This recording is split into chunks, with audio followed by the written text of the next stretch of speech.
નમસ્કાર દોસ્તો ખૂબ સરસ મજાની વાત આજે તમારા માટે હું લઈને આવ્યો છું, જે આપણા બધાના જીવનની અંદર ખૂબ જ ઉપયોગી છે.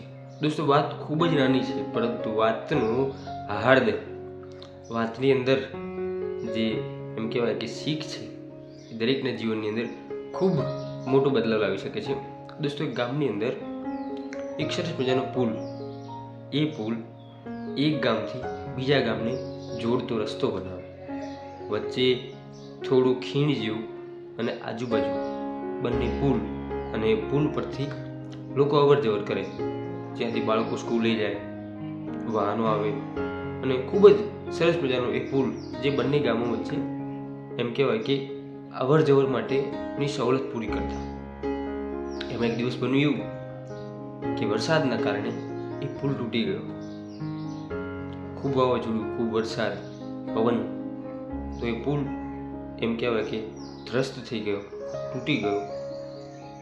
તો ગામ લોકોએ બધાએ ખૂબ ચિંતામાં આવી ગયા, ખૂબ તકલીફો પડી.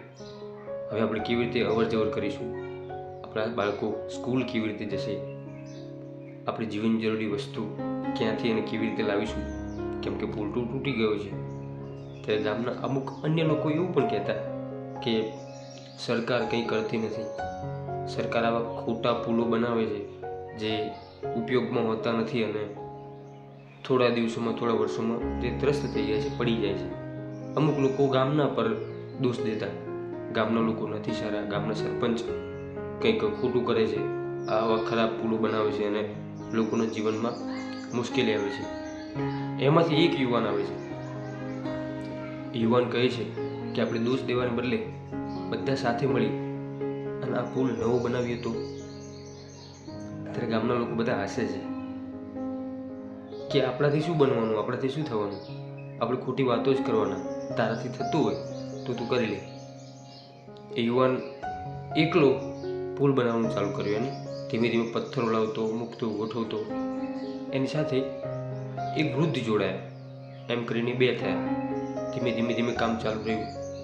પછી એની સાથે બીજા 5 માણસો જોડાયા. કામ વધારે સ્પીડમાં થવા લાગ્યું, વધારે સારી રીતે થવા લાગ્યું. એમ કરતાં કરતાં આખું ગામ એમાં જોડાઈ ગયું, અને પુલને ફરીથી નવો ક્રિએટ કર્યો, ફરીથી નવો બનાવ્યો, અને ફરીથી એ રસ્તો અવર જવર માટે તૈયાર થઈ ગયો. દોસ્તો, આ આખી વાતની સાર એક જ છે કે આપણે આપણા જીવનની અંદર કોઈ પણ પરિસ્થિતિમાં આપણે બીજાને દોષ દઈએ છીએ, આ નથી સારા, પેલા નથી સારા, આ લોકો ખરાબ છે, આ લોકો આવા છે, તેવા છે.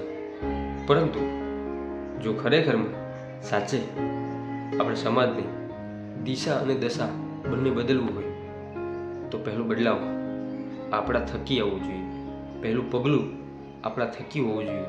જો આપણે પહેલું પગલું ભરીશું તો જીવનની અંદર પાછળ બીજા પણ લોકો હશે જે વ્યક્તિ આપણને ફોલો કરશે. દોસ્તો, એકતામાં જે તાકાત છે એ તાકાત બીજા એક પણ વાતમાં કે વસ્તુમાં નથી.